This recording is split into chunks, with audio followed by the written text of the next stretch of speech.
Hello from wherever you're watching us in the capital city of Nairobi, Kenya, and around the world. Welcome to KBC Prime Edition this Monday, the 26th of September, the year of the Lord 2022. Good evening. I'm Mboya, top in this live broadcast.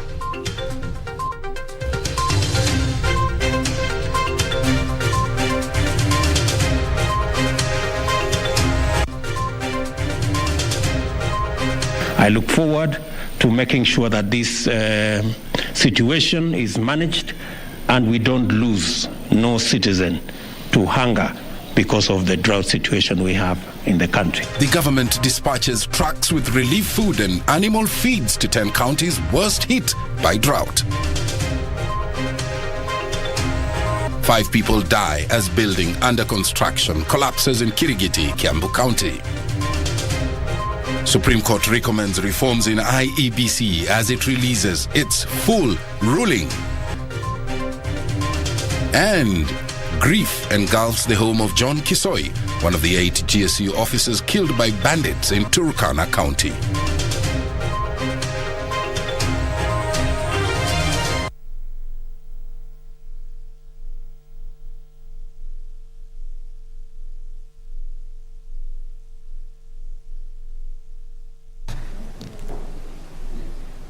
Anne Wangeshi is in charge of our sign language docket. Many thanks, Did, for joining us. Our socials at KBC Channel 1. My Twitter handle, Mboya24. Straight to our top story, where President William Ruto now says that 3.5 million Kenyans are facing severe effects of drought. But he's promised that no Kenyan will die of hunger. The head of state who flagged off 50 trucks containing relief food and also animal feeds to 10 counties worst hit by the drought said that the government is in the process of mobilizing water boosters to enhance water supplies to those affected. Nancy Okware opens our coverage tonight with our report.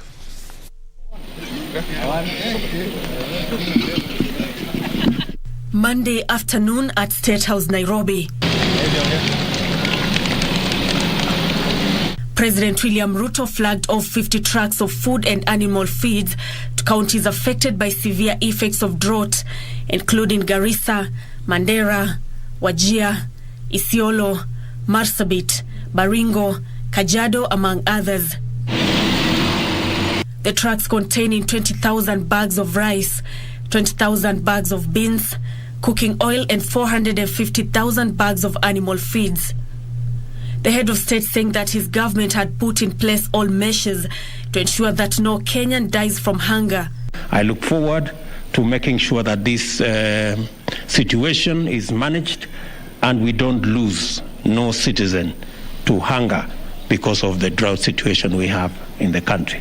President Ruto said that counties will be required to complement efforts by the national government by adjusting their budget to make provisions for hunger and drought management.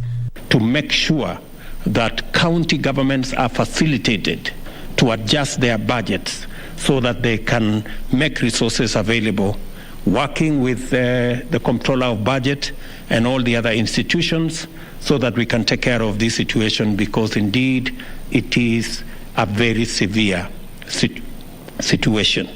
The head of state said the government would also engage the private sector on a water purchase agreement that is cost-effective. Water purchase agreements that will make it possible for the private sector to invest in the water sector, and we can buy water from them, and we do not have to deploy huge resources from government in that sector.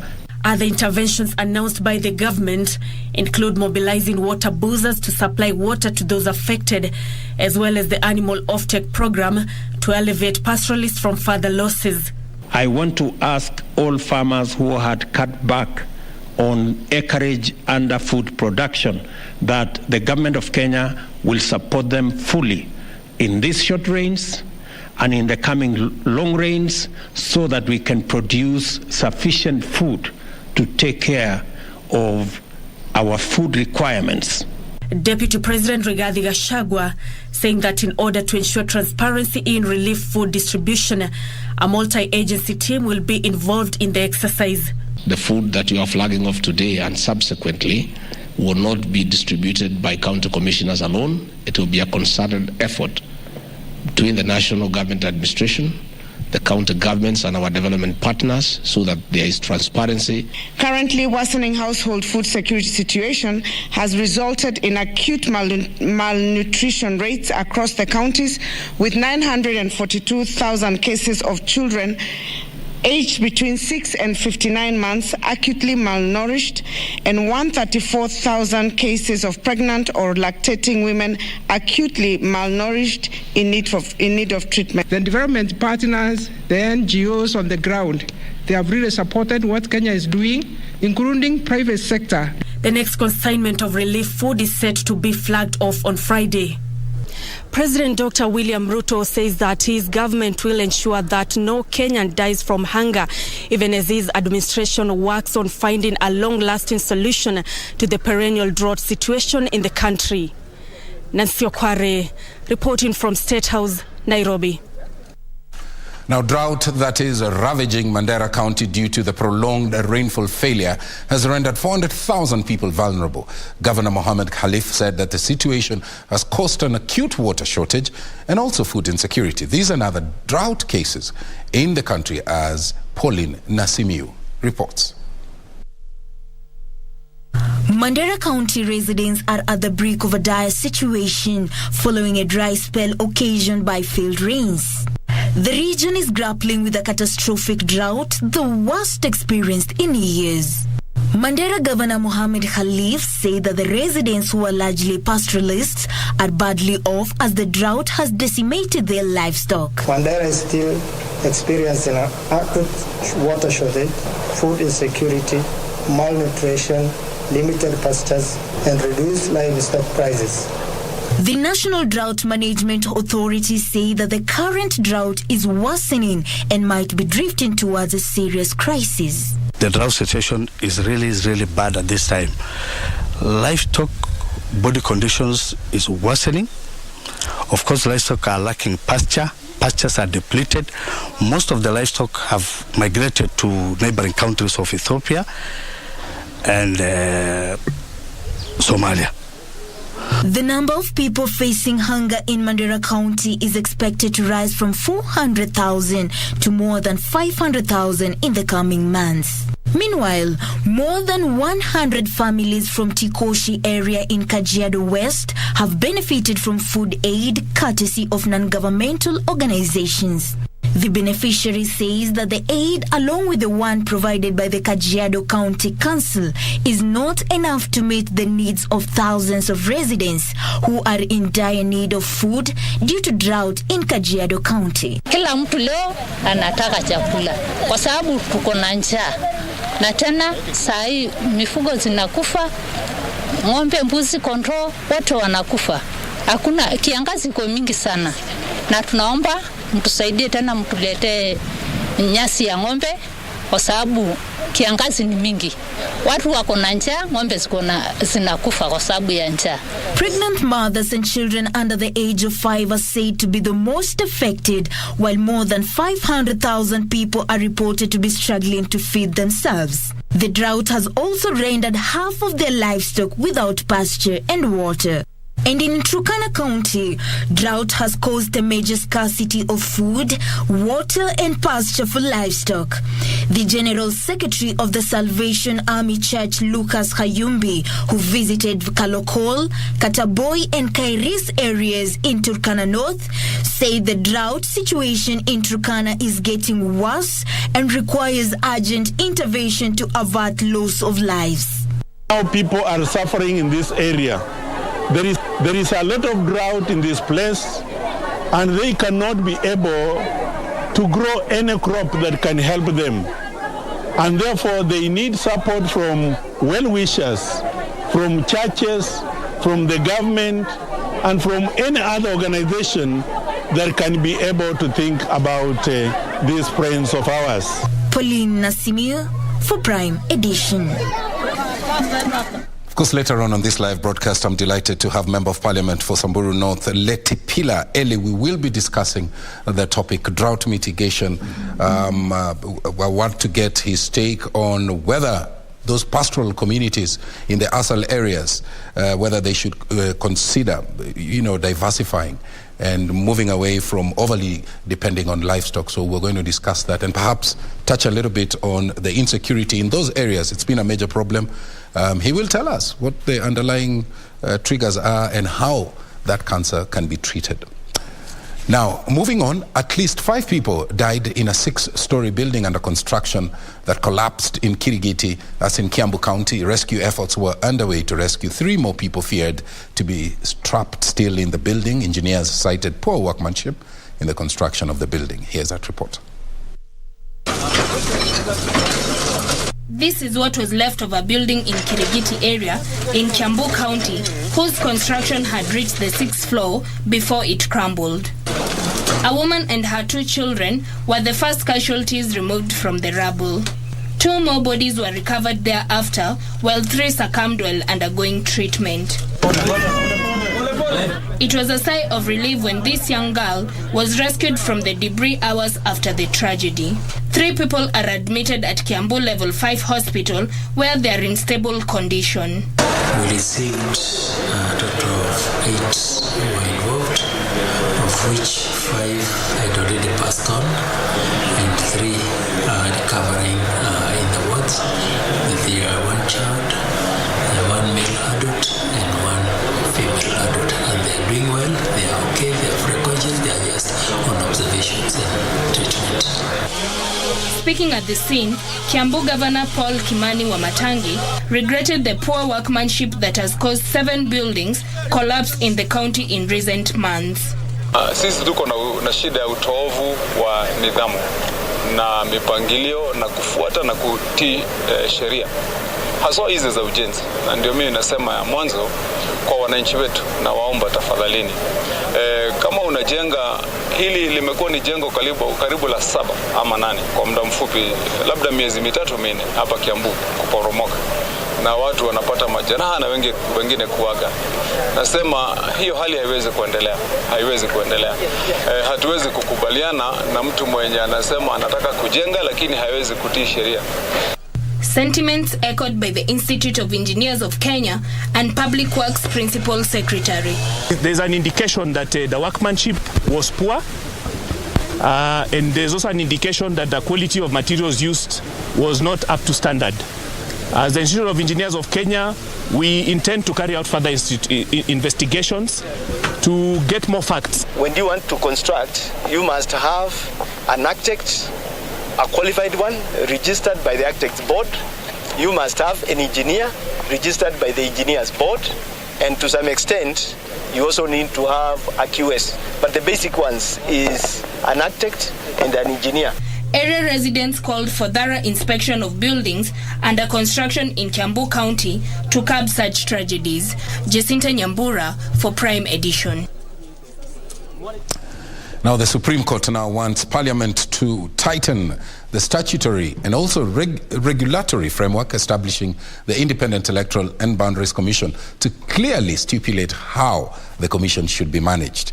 In a full judgment on the verdict that upheld President William Ruto's win in August 9th general poll, the Apex Court wants clear roles for the 7 commissioners and also the Secretariat on issues of policy and also administration to avoid any future boardroom wrangles. The August 2022 general election was the first of a kind, Kenyans witnessing what the Supreme Court termed as a boardroom implosion, pitting IEBC chairperson Wafula Chebukati, 2 other commissioners and the CEO of the commission, Marjan Hussein Marjan, on one hand, and the remaining 4 commissioners, popularly known as the Cherera 4. Though the Supreme Court ruled that it cannot nullify the election based on a last-minute boardroom implosion, seeing that the 4 breakaway commissioners had actively participated in the verification and tallying of the results, the Apex Court now wants legal interventions to prevent such a fallout in the future. In its detailed judgment released Monday, the judges want Parliament to enhance the statutory and regulatory framework to clearly stipulate the roles of the commissioners and the Secretariat in the administration and policy formulation. It wants the roles of a chairperson, commissioners and the chief executive officer of the commission clearly stipulated in the legal framework, as well as the institutional guidelines to be adopted by IEBC. To avert the alleged boardroom wars between the chairperson and commissioners, the court also wants the electoral body to effect formal internal guidelines that clearly delineate the policy, strategy and oversight responsibility of a chairperson and the commissioners. On the application of technology, the Apex Court wants the IEBC to restrict transmission and storage of Forms 34A, 34B and 34C to the Commission's staff during the election period unless a situation warrants access by other parties to avoid suspicion from stakeholders. The Apex Court also wants the IEBC to have different servers, one dedicated to the transmission and storage of the election and another for their internal administrative work. The court also wants IEBC to simplify its statutory forms and include a column for accounting for stray ballots. The court stuck to its guns that the petitioners had not proven that the technology deployed by IEBC failed the standard of Article 86A of the Constitution on integrity, verifiability, security and transparency, and there was interference with the uploading and transmission of Forms 34A from the polling station to the public portal. Having dismissed all the issues raised by the petitioners and providing a detailed judgment to back up the decision made on September 5th, the Supreme Court insists there is need for constitutional reform to revisit the 14 days stipulated by the Constitution for the hearing and determination of a presidential petition. John Jacob Curia, Prime Edition. Family and friends of the late John Kisoi gathered in QQ village, that's in Baringo County, to mourn the loss of their kin.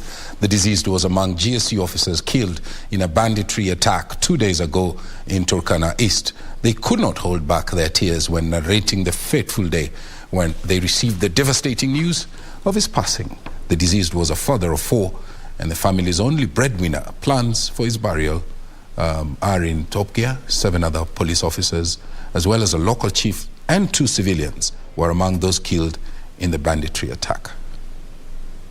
Sasa tu tulikuwa nangojea yeye akuje nyumbani live. But mpaka saa hii tunangojea marehemu. Yeye ni kama baba kwetu. Kwa hiyo bado na baba na tuna mama. Sasa yeye tulikuwa tunategemea kwa nyumba. Tulipata ujumbe ya kwamba ndugu yetu alikuwa among askari wenye walikuwa wameenda mambo na walikuwa kambi huko Turkana, na habari ilitufikia kwa uzito zaidi. Bata sahi hatuna nguvu ya kuongea, hatuna nguvu kabisa ya kuexpress our feelings. Ni chungu sana binadamu mwingine kumuua brother yako. Ni chungu sana binadamu mwingine kumuua yule ambaye unamtegemea. Huyu kijana si tunasikia ameenda. Yeye ni tegemeo kwetu kama family. Tegemeo kwetu kama nyumba ya hapra. Tegemeo kwetu kama kijiji yetu ya kuikuisa application. And to put things straight to our government is that whenever they hit Turkana, you expect it either to hit Elgeyo Marakwet or Baringo North or Baringo South or Samburu to create diversion of security forces. Now, the Registrar of Political Parties, Anne Derito, now says that Kenya is on the right path in realizing gender parity. Speaking during a high-level meeting for female decision-makers on emerging scenarios during the 2022 general poll, Derito, however, said much needs to be done to achieve the 2/3 gender rule as enshrined in the Constitution. Only 1,962 women were elected in this year's election out of a total of 16,000 positions that were up for grabs. Timothy Kipnuso puts that story into perspective. Women leaders are rooting for the tightening of electoral laws to ensure the independent offices like the Independent Electoral Boundaries Commission and Office of the Registrar of Political Parties, ORPP, are not rendered helpless in matters elections, particularly on achieving the gender parity. The Registrar of Political Parties, Anne Derito, expressed her disappointment on the few women elected in this year's election, saying only 1,962 women were elected in 16,000 positions that contested. How many women were elected in this election? So that we see, does the number of candidates relate to the number of elected? Does it matter, the number of candidates put there? And Nderitu uploaded a section of Kenya that stood with women who were elected to various positions, saying it was all not lost. We need to work more on the affirmative action, just like we have it at the county assemblies, where now we are seeing more women being elected as MCAs. We are seeing more women being elected as senators and governors. Women are also asking very hard questions, especially on the just concluded nomination list, what is popularly known as the party list. They are also claiming that the members in that list or the composition of the list has some issues. Women leaders in the forum underscore the need of streamlining laws that will ensure women are well represented in different positions and urge the Kenya Kwanza government to appoint more women in leadership positions. We have institutions in the country that have worked very well, and I think that as a country we are going somewhere. Our democracy is growing. It's growing in the right direction. Media also coming into focus on coverage of women aspirants in the election. Media is giving a lot of preference to women and women issues. But as I had somebody say here, politics is local. If politics is local, then you also have to be local. Politics cannot be local, then you want to be a Nairobian. It can't play. There'll be a very big divide.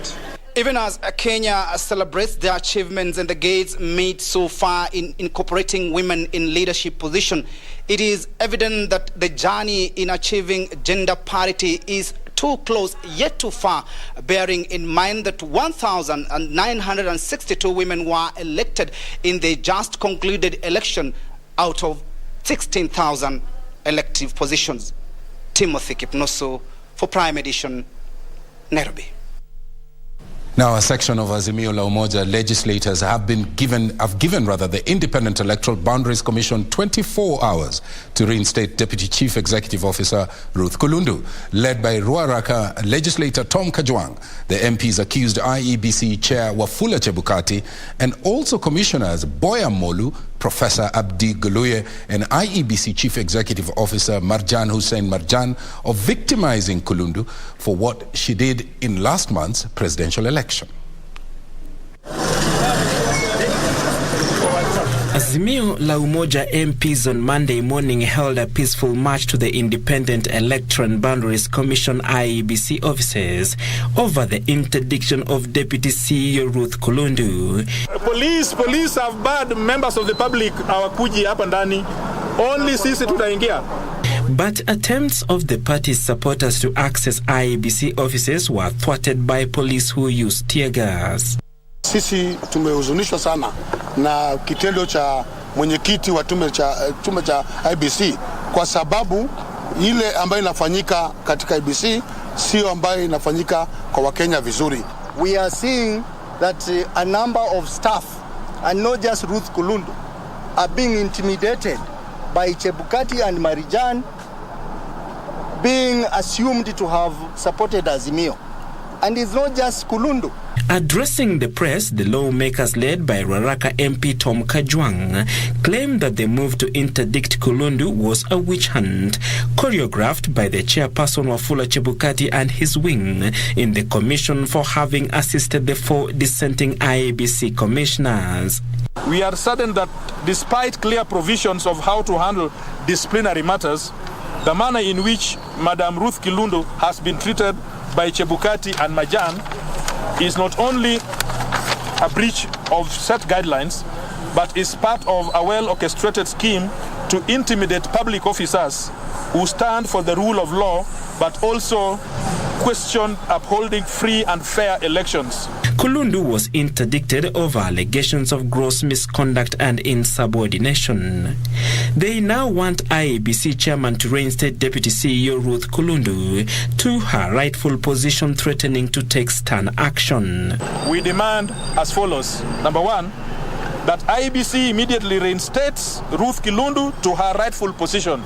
of Deputy CEO within the next 24 hours, failure to which we shall take stern action against Wafula Chebukati and the CEO Majan Hussein Majan. Number 2, that IEBC calls to order Majan Hussein and demonstrate to Kenyans that he shall live by the values and principles of public service, failure to which we shall demand that he relinquishes his position prior to the commencement of the boundaries review exercise or conducting the pending by-elections.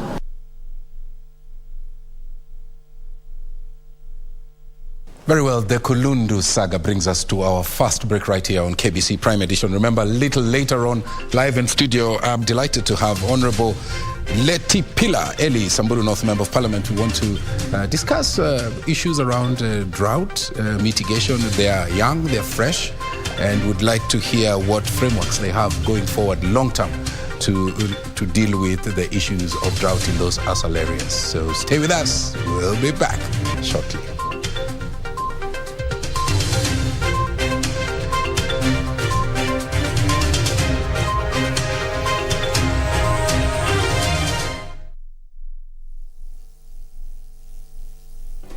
Do you have a news story to share with KBC? Get in touch swiftly on email news@kbc.co.ke or call 0723-892-654 or 0734-780-124.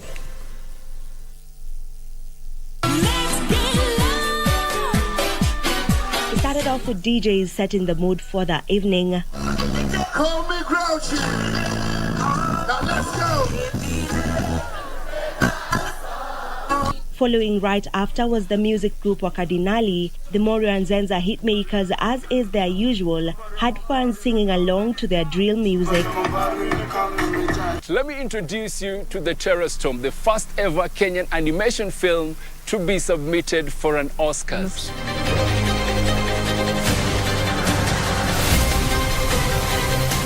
An enemy of cosmic proportions is about to inflict his rage on an entire planet. Concours d'Elegance was the flavor of the month in any classic car collector's diary.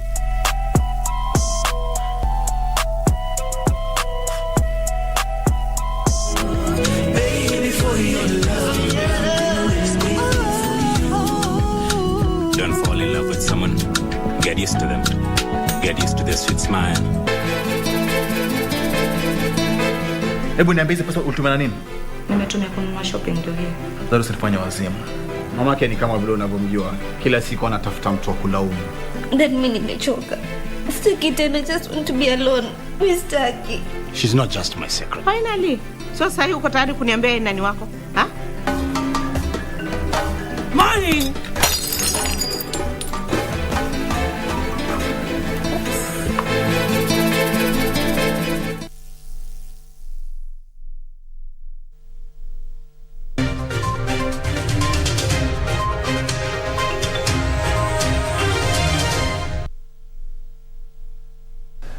Our socials at KBC Channel 1, my Twitter handle at Tomboya24. Moving on, Mombasa Governor Abdulswamad Nasir has announced a number of drastic changes aimed at streamlining revenue collection in the county. In a press briefing at his office today, Nasir announced that all inspectorate officers deployed in cess collection points, markets, and also parking units will be redeployed to carry out traffic as well as security enhancement duties. Here's that report. Mombasa Governor said in their place the county will deploy revenue enhancement officers to oversee the revenue collection of the county. Those who will be in charge for revenue collection will be identified. They will be having a uniform and they'll have a tag for purposes of avoidance of doubt. With your own phone, wherever you are, as long as it is a phone with a camera, you can be able to identify that truly this person has been given the job to be able to do the revenue enhancement. The team from the inspectorate... Nasir said the drastic changes were part of the rapid response initiative that he announced he will take in the first 100 days in office. The governor also announced beginning next week the Mboya market will adopt a 24-hour operating system. He said that the plans have been made to ensure security lights and CCTV cameras have been installed, adding that they'll work with the police and deploy more inspectorate officers to beef up security. There is a gazetted police station inside Mboya market. So we are writing to the Department of Police to be able to ensure that we have the police forces inside there. We're going to be increasing the number of inspectorate officers for purposes of manning traffic and also for purposes of general security matters. He also announced that he will be embarking on human resource audit of all county personnel. Meanwhile, Mombasa Deputy Governor Francis Mboya has assured the residents of Mombasa that all illegal dump sites will be closed within the next 3 months and relocation of garbage collection centers done to address the garbage menace in the port city. At least this will be now the 5th dump site that we're trying to clear. We've already closed Marikiti, we've closed Star of the Sea, we've closed Mbaraki, and over the weekend we closed Manyimbo. So today we have embarked at the VOK, which for us I think there are quite a lot of issues here. During campaign, the residents around here were complaining that they had seen a rapid increase in diseases. One, diarrhea, cholera. So we've decided today to embark on clearing this dump site, and our intention is to close. Mboya, who is in charge of ensuring Mombasa is cleaned up within the next 100 days, has said trucks will be stationed at designated sites in all 30 wards. He stated that the county government will engage in public participation to ensure that the public and all waste collectors are fully aware of the new changes. Michael Mondiga for Prime Edition, Mombasa County. Francis Mwanzia Nyenze made history in Kitui West for taking on Kitui's politically powerful and also wealthy family, which had produced Kenya's first female cabinet minister, Kenya's first chief justice, and also 2 other ministers. On tonight's edition of the cabinet, we feature the man whose humble 3-bedroom hosted President Daniel Toroitich arap Moi at a time when mere proximity to the president was a direct ticket to power. Born on 2nd of June 1957 in Kendoni village, Kitui West, Francis Mwanzia Nyenze attended a local primary school in Kabati before joining Kagumo Boys High School in Nyeri. He would later join the University of Nairobi for a degree in architecture, design and development. Nyenze would start off his political career in 1997 when he won the Kitui West parliamentary seat on a KANU ticket, emerging victorious over Kenya's first female cabinet minister Winfred Nyevamwendwa. Nicknamed Shabiki by loyal supporters in Kitui West, he became a close political ally of President Daniel arap Moi, who appointed him Minister for Environment. He would go ahead to be credited with strengthening the capacity of the National Environment Management Agency to effectively play its crucial role in assessing the environmental impact of development initiatives across the country. In a cabinet reshuffle a year before the 2002 general election, he was transferred to the Ministry of Heritage and Sports, while at the ministry, Nyenze initiated a policy to strengthen the capacity of the ministry to protect heritage sites in the country. Additional heritage sites were roped in for special protection by government. He also took significant measures to promote athletics and football in the country. In the 2002 general election, Nyenze lost his Kitui West parliamentary seat to the previous legislator Nyevamwendwa, who was on a NARC ticket. This would exile him to 10 years as Charles Mutisia Nyamai succeeded Nyevamwendwa in the 2007 general election, still on a NARC ticket. Nyenze spent that decade serving as the chairman of a commission set up to investigate the proliferation of pyramid schemes thought to be responsible for impoverishing many gullible Kenyans who had been lured into investing in phantom financial schemes that promised to turn small sums of money into a fortune. He also served as chairman of the Water Resources Management Authority and later as director of the National Irrigation Board until October 2012. Nyenze would make his political comeback in the 2013 general election when he reclaimed his Kitui West seat in the National Assembly on a Wiper Democratic Movement Kenya party ticket. Wiper at the time was an affiliate of the Coalition for Reforms and Democracy CORD, which lost the presidential election to Uhuru Kenyatta's Jubilee coalition. Nyenze was elected leader of minority in the National Assembly. ODM legislators, an affiliate of CORD, would however accuse Nyenze of being unable to whip the opposition in the National Assembly in order to counter the Jubilee coalition in the House. He argued that since Jubilee had the tyranny of numbers, there was little he could do, suggesting that CORD legislators should resolve to walk out whenever they disagreed with any motion on the floor of the House.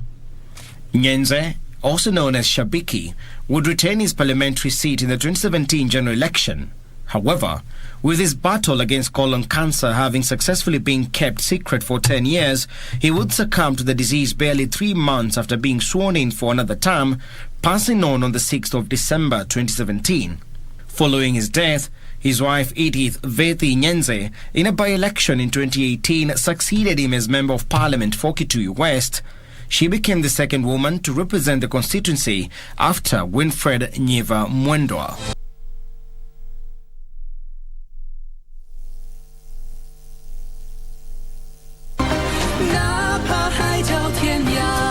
He has no choice but to become the king. And he reigns until he finally passes away at 60, a tragic life. It's not an option for me. But if you go, no one will notice. What is it that you need me to do? I know this is all very sudden. I hope you can accept this. I'm very sorry about this. You've got some nerve coming here, asking if you can see him. Please. I saw Echo recently. Francis told me a bit ago that Roger came to Skyward today. I said he'd seen Echo and that he'd come to Skyward looking for him there. Wake up, will you? It's been 300 years, and you still don't get it?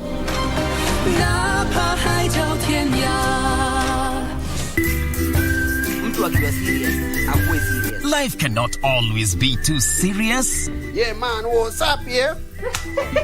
Hello? We've got to take some time off and laugh, laugh, laugh, and laugh.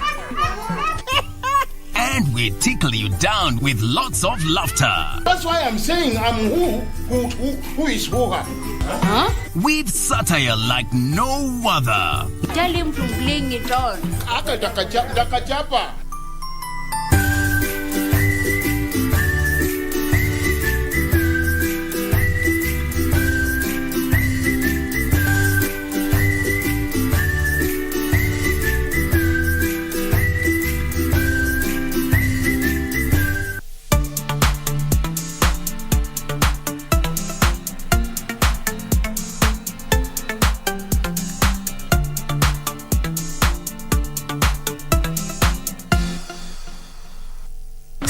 Songea tukupashe na zile ambavyo vitakupa tabasamu tosha. Hana mapenzi wala mahaba, mtoto mbaya sana huyu. What did you just say? Sio tamthilia tu. And why you're saying that yeah. Ni tamthilia tosha. Alinishika hivi. What? Sio burudani tu, ni burudani tosha. It is the day that the Lord has made. Na sinema bomba. Kabisa kama uelewi kitu inafaa uelewi. Na mada za kusisimua. KBC Channel 1, shirika la utangazaji Kenya.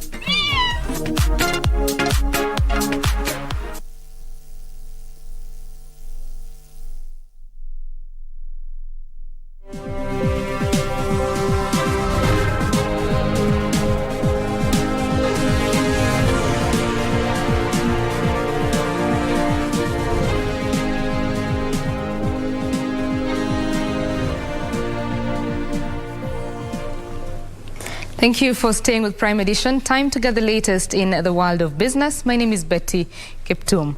Retailers have been warned against selling the 10 batches of edible fats and oils that were flagged by the Kenya Bureau of Standards over non-compliance. Industrialization Principal Secretary Ambassador Peter Kaberia says the 4 companies manufacturing the 10 brands have been issued with letters of recall, and consumers and traders should follow the set-out procedure to return any product to the respective maker.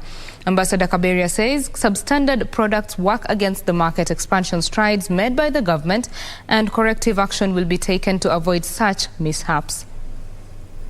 On Friday last week, the Kenya Bureau of Standards recalled edible oil and fat brands from 4 local manufacturers on account of higher than stipulated iron levels.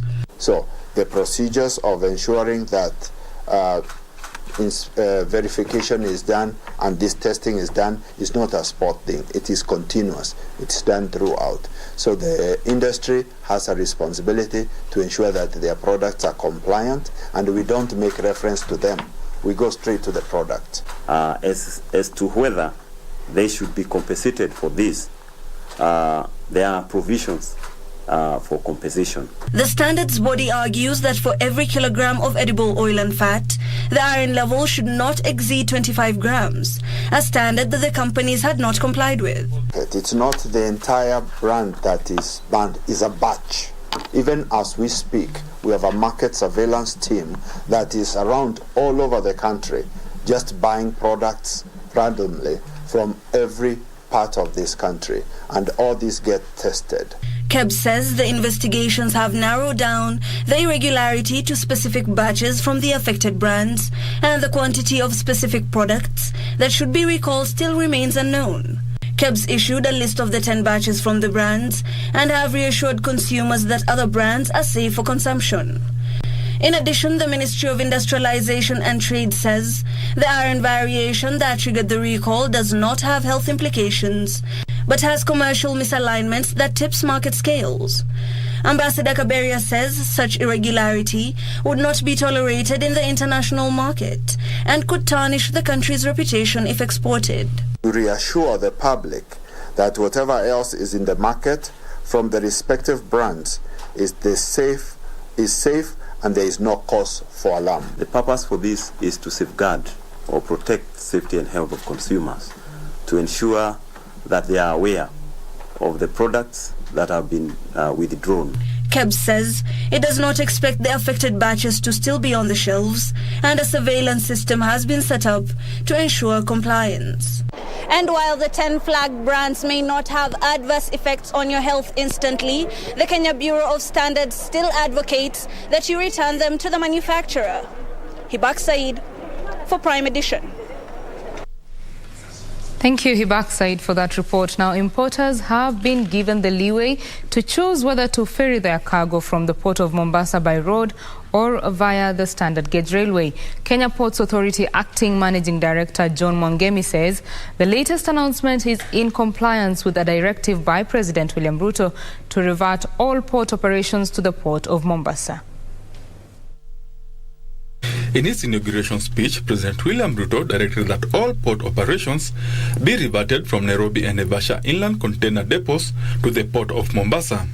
The decision was meant to restore jobs that had been lost in the coastal region due to the transfer of some activities from the port of Mombasa, including trucking services, due to an order requiring all cargo from the port to be ferried by the standard gauge railway.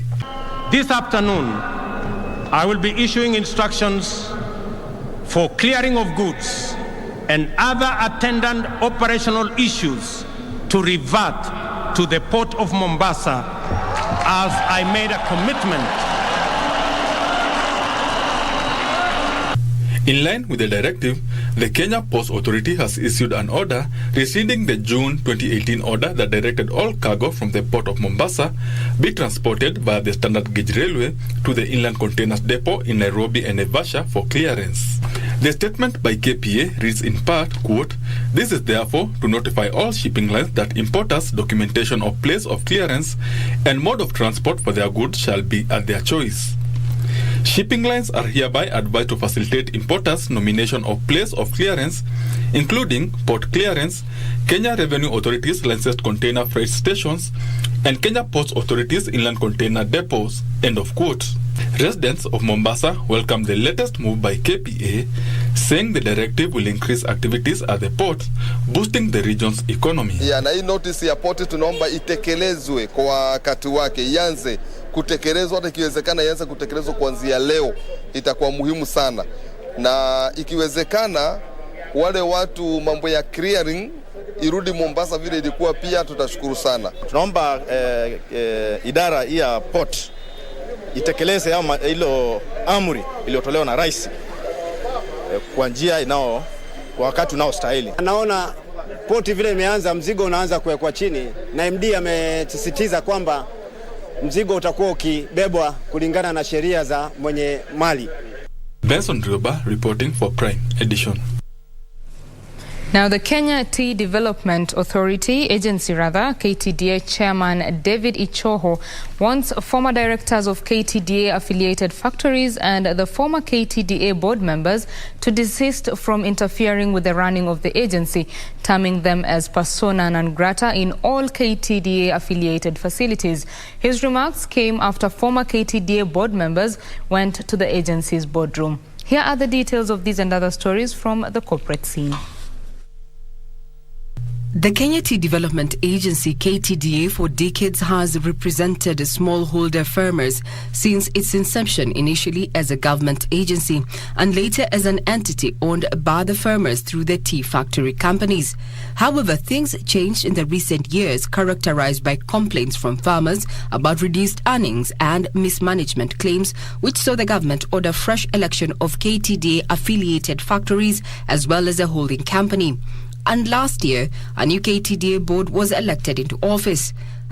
Matters on the legality of the board of KTDA are currently pending in the state High Court petitions. Any action to be taken by any person interested in the matter lies on the outcome of the consultated petitions. A year later, some of the ousted board members forced their way to the Kenya Tea Development Agency boardroom. KTDA Chairman David Ishoho wants the former directors of the factories and the former KTDA board members to desist from interfering with the running of the agency, urging them to be patient until the determination of the pending court matters involving the Tea Act 2021 and their removal. Meanwhile, slow uptake of the electronic tax register devices has forced the Kenya Revenue Authority to extend the deadline to comply with the regulations. In a statement by the Commissioner of Domestic Taxes, having noted that a number of taxpayers are still in the process of acquiring and integrating the ETR devices with their invoicing systems, KRA further advises that an administrative decision has been taken to provide additional time until 30th November 2022 to allow taxpayers complete this process. Finally, the Executive Committee of the Kenya Association of Air Operators has appointed Engineer Liz Aluvanze as the new Chief Executive Officer. She takes over from Colonel retired E.K. Wathaka, who has retired following a 25-year stint at the helm of the umbrella body. Prior to her appointment, Engineer Liz Aluvanze worked at the Kenya Civil Aviation Authority. Regina Manyara reporting for Prime Edition. That story by Regina Manyara brings us to a close of the business news this evening. But of course, sports news is coming up with Karen Kibet. Do stand by for that. Prime Edition takes a quick break. From myself and the rest of the business team, have yourself a good night. My name is Betty Kiptum. Bye-bye.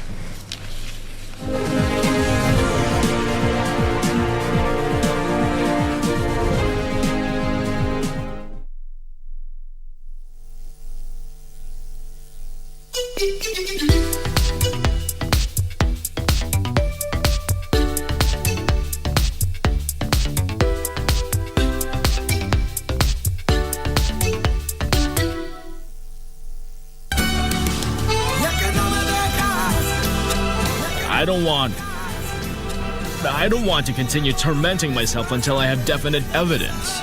I'm fed up. Do you consider me too old to be dating again?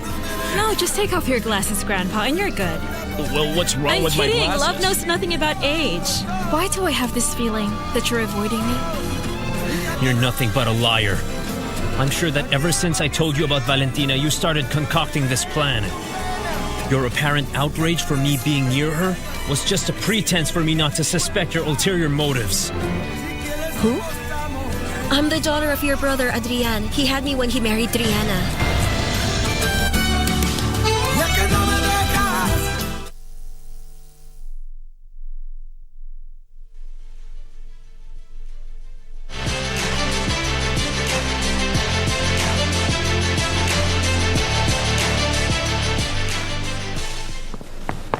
A very good evening to you. Thank you for keeping it KBC Prime Edition. My name is Karen Kibet. Let's now delve into matters sports.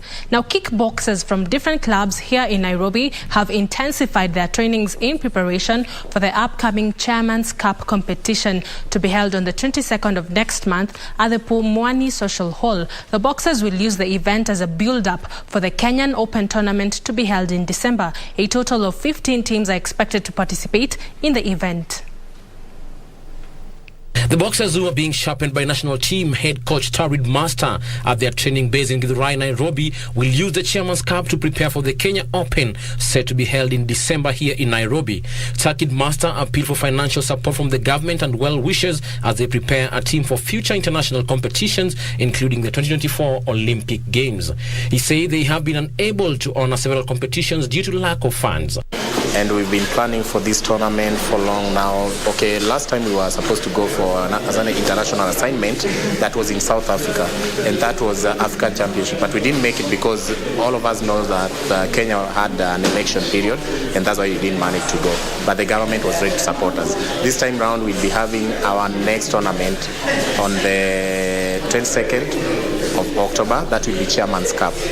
It's all about our chairman for the federation, Mr. Professor Iraki Kanyede. 2, our only president, His Excellency William Samoei Ruto, our youthful president, together with the deputy president, His Excellency Rigiji. Please, guys, because you are youthful, for sure. Please try your best and get us the best CS ever in our sporting activities, please. Kickboxers including Phoebe Maithia and Jason Otieno said they are determined to work hard and earn a place in the national team for future competitions. I grew up just loving martial arts. I've grown a family whereby, I had co-family. So like when I was in class 6, that's when I discovered there are gyms, and then I'm like, let me try do something, let me check around. So I really loved since I was at young age. And I've been playing kickboxing for the last 7 years now. It's a nice sport, and a lot of people are joining the sport.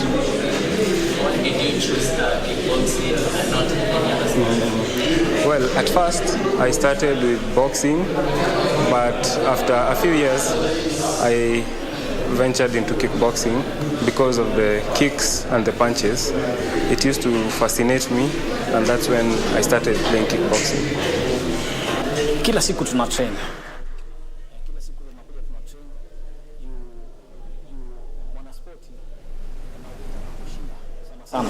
Lazima uamke asubuhi train. Na pia una consider.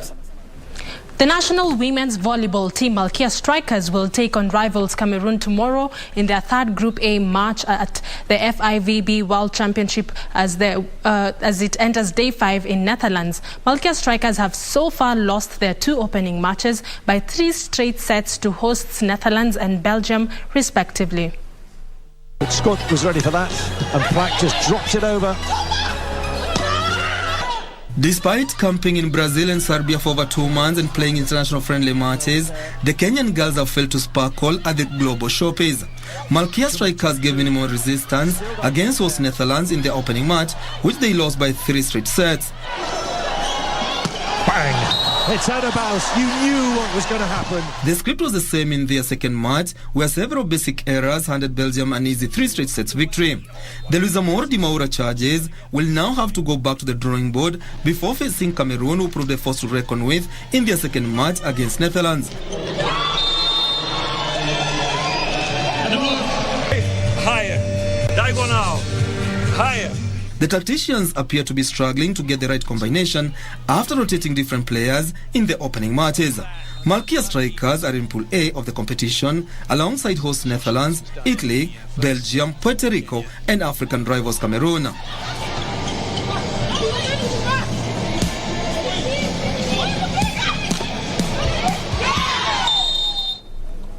Due to time, I have to say goodbye because Tom Mboya has an amazing interview lined up. I'll definitely keep you up to speed tomorrow with more sports stories. My name is Karen Kibet. Have yourself a peaceful night.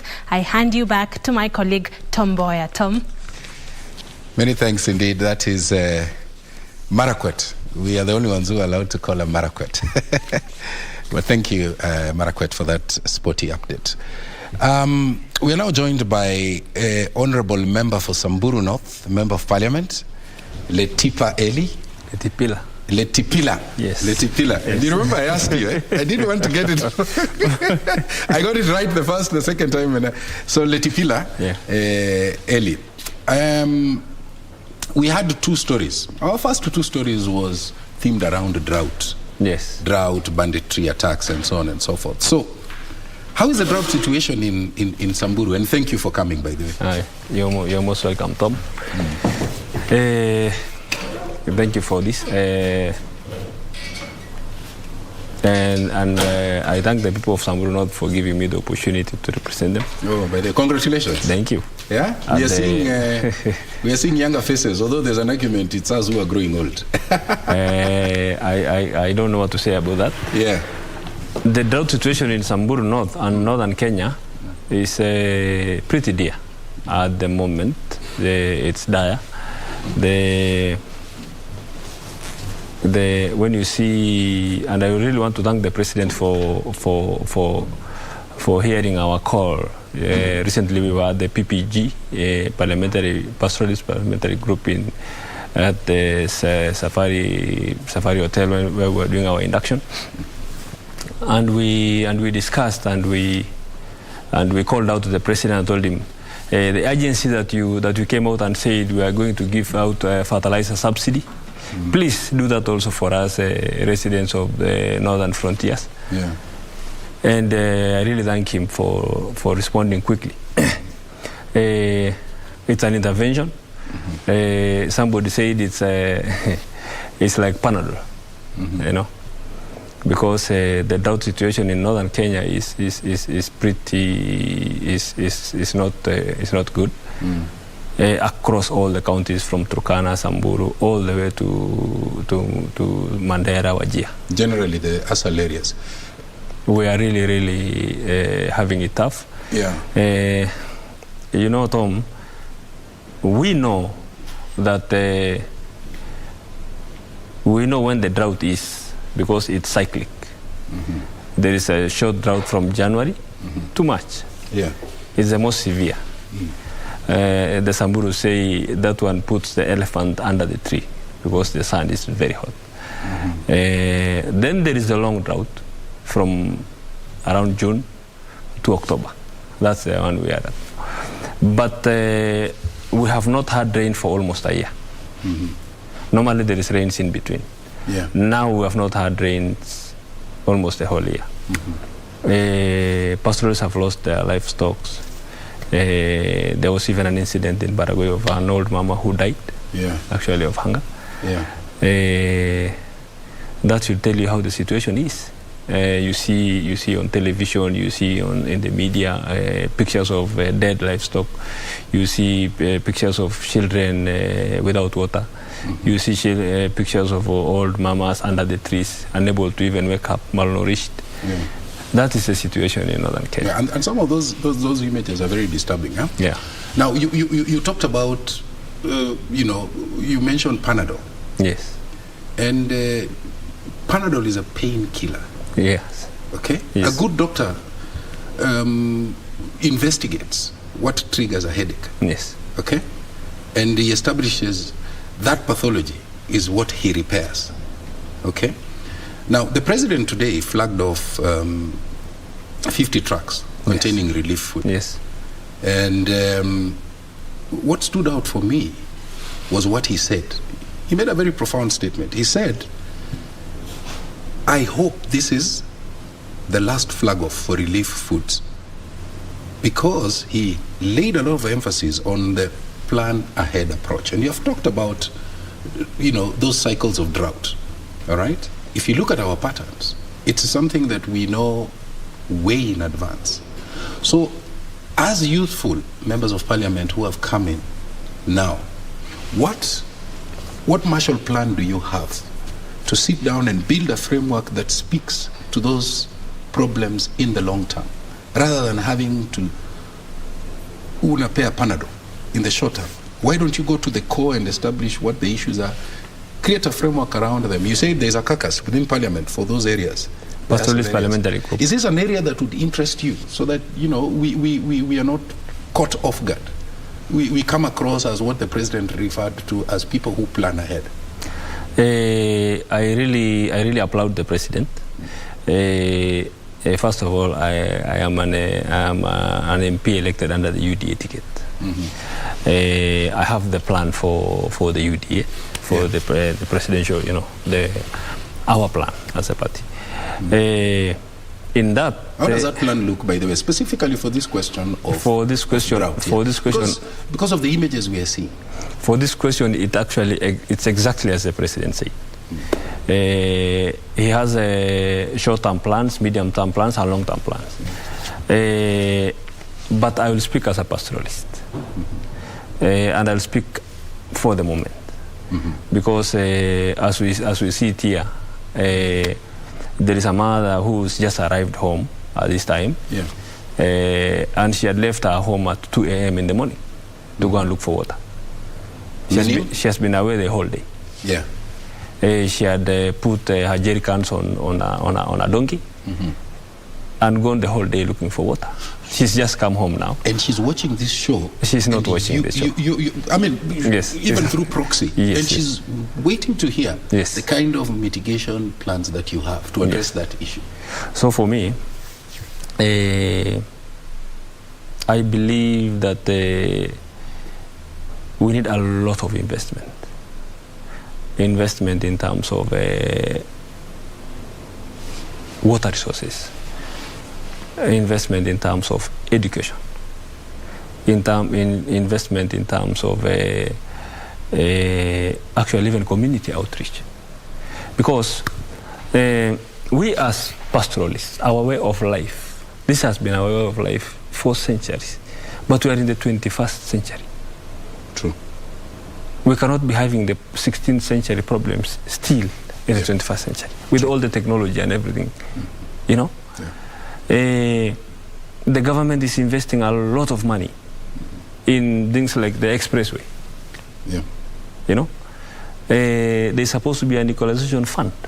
There's actually a law, and the equalization fund was for 20 years. It has never been disbursed to the ASAL counties over the last 10 years. The sunset clause. And the equalization fund basically was for this kind of issues. You build a lot of dams, a lot of boreholes. That mother will not go the whole day looking for water. She'll go for maybe 30 minutes and come back and tend to her children. We can do irrigation. There's a lot of things that we can do. So basically for me, I want to believe that a whole new paradigm shift is required. It's required. When the president talks about hoping that this is the last one, I really want to believe that, because I really pray that what he says is what is going to happen. Is what's going to happen. Yes. You talk about a paradigm shift, and I'm thinking, because if you look at those communities, they're predominantly pastoralists and they keep livestock. But if you look at the 21st century challenges, climate change, drought, famine, do you think it's time, and because you're the one who talks of a paradigm shift, is it time for those communities to start thinking about diversification, getting into agriculture? Israel has done a good job. We see desert countries doing very, very well addressing the food security issue. Is it time for our people in that belt to start saying, hey, hold on, maybe agriculture? Okay. Right. I'll give an example of Baraguy. I am a resident of Baraguy. There is actually a paradigm shift in that regard. Baraguy, the climate of Baraguy right now when it rains, we have started seeing pastoralists planting maize, beans, sukuma wiki, that kind of thing. It's just beginning. I am really praying that it continues because it started with one person. Now I'm seeing villages moving that direction. You talked about climate change. Yeah. You know, pastoralists are great conservators. We have a lot of tree cover. There is a carbon credits right now. Yeah. And there is we are the only people with a community land, lots of community land. And there is a community land act, and that land is ours.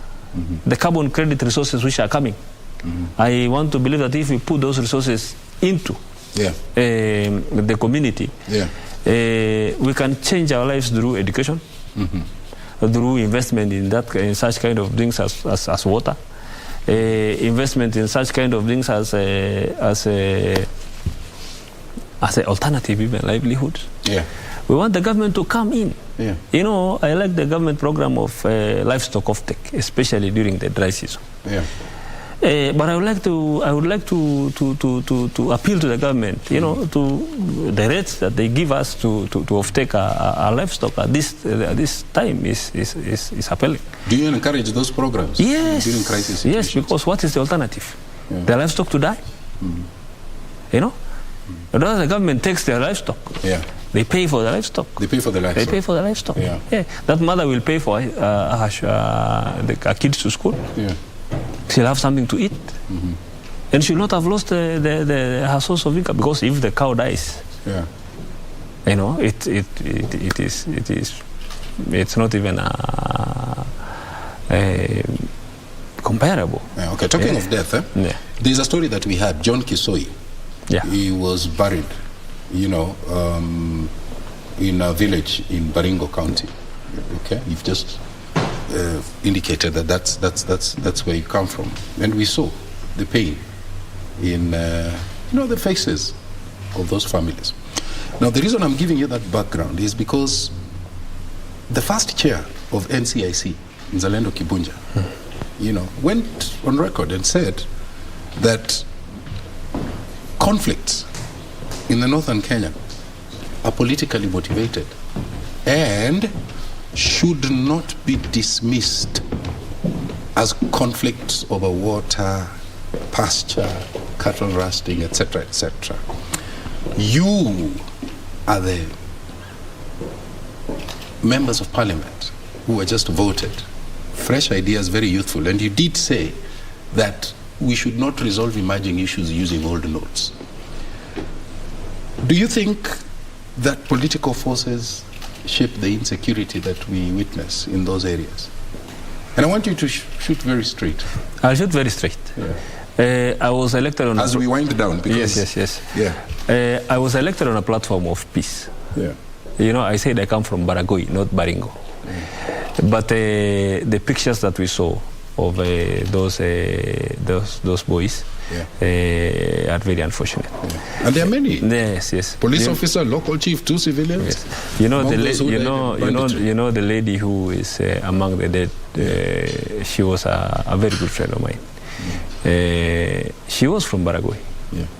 And yesterday I was at the Wilson Airport when we went to receive the bodies. I was with her husband, and it was really heartbreaking. Yeah, I can imagine. So whatever the guy you are talking about, and many people I cannot rule out political interference or political forces in matters of insecurity, especially in that region yesterday. But when you come to places like Samburu North or this other belt, yes, there is an aspect. But there's also it's something you have to deal with. There's also a cultural aspect. There's also a cultural aspect. There's also the cultural angle. We have left. We have. I was telling. There was an incident in Baragoi. Let me give you a very brief. There was an incident in Baragoi of people who came to steal goats within the Baragoi town. And then I went to Baragoi. I went to the DCC's office, and I found those Akinamama seated there. And I was, and they were telling me, Mheshimiwa, where are our goats? Yeah. And I told them, your goats, you know where your goats are, because you know in Baragoi, whatever happens to this side of the road and whatever this happens is on this side of the road, we all know. It's a very small community. So I told them, when this thing began in 1995 in Baragoi, at that time it was like a cold. And just compress that answer. Yes, it was like a cold. Yeah. But we have left it to be systemic. It has gone from initial cattle rustling, now it's become hate. Like if one person is killed on the other side of the road, people must come and revenge and kill somebody. Yeah.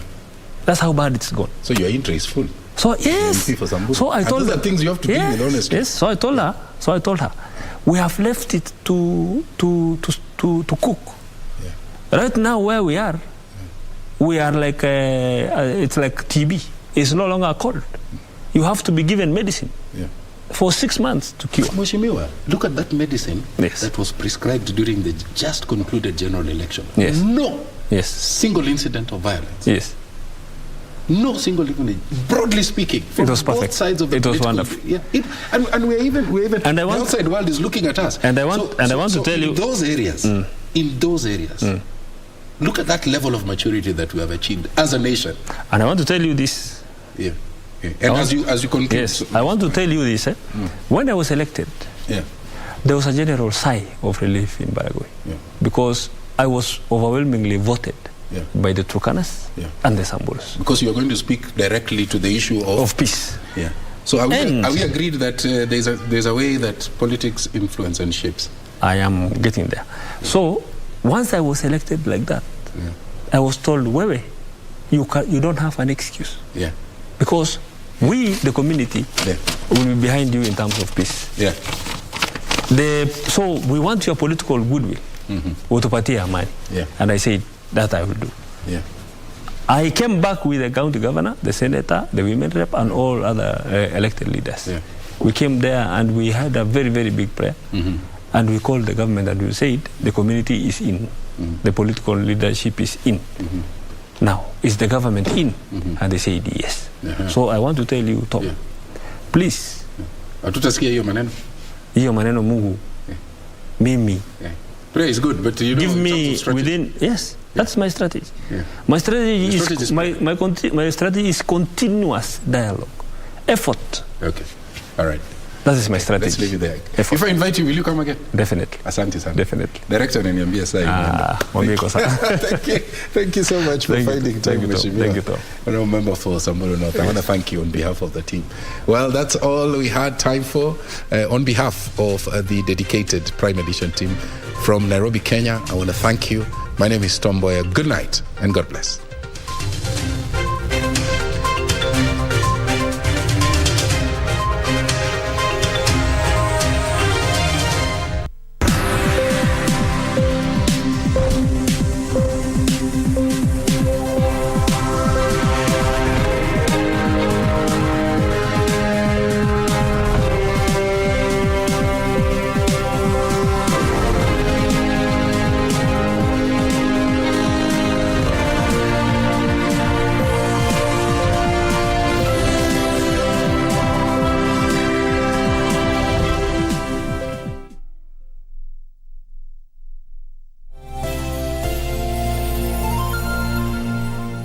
If you are a holder of any unclaimed financial assets, surrender all unclaimed financial assets in your possession to the Unclaimed Financial Assets Authority, UFAA, today without having to pay interest or penalties. Take advantage of the Finance Act 2022 moratorium on penalties and interests.